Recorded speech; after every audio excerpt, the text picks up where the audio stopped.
राज्य मंत्रिमंडळाच्या बैठकीमध्ये नुकसान भरपाईचा आढावा घेण्यात आलाय। पंचनामा आणि पीक विमा प्रक्रिया सुद्धा आता तपासली जाणार आहे। महत्त्वाचा निर्णय या बैठकीमध्ये घेण्यात आलेला आहे। सोबतच या ठिकाणी आता कशा पद्धतीने आता या पार्श्वभूमीवरती निर्णय घेतले जातात आणखी हे सुद्धा पाहणं महत्त्वाचं ठरणार आहे।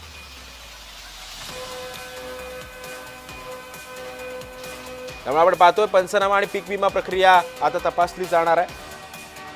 काल राज्य मंत्रिमंडळाची एक बैठक पार पडली आणि या बैठकीमध्ये नुकसान भरपाईचा जो आहे तो निर्णय घेण्यात आलेला आहे।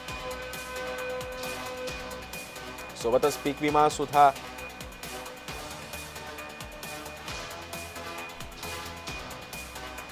राज्य मंत्रिमंडळाच्या बैठकीमध्ये हा निर्णय घेण्यात आलेला आहे। पीक विमा प्रक्रिया सुद्धा यावेळी आता तपासली जाणार आहे। पंचनामे त्वरित करण्याची सुद्धा मागणी वारंवार या शेतकऱ्यांनी केलेली होती आणि आता अखेर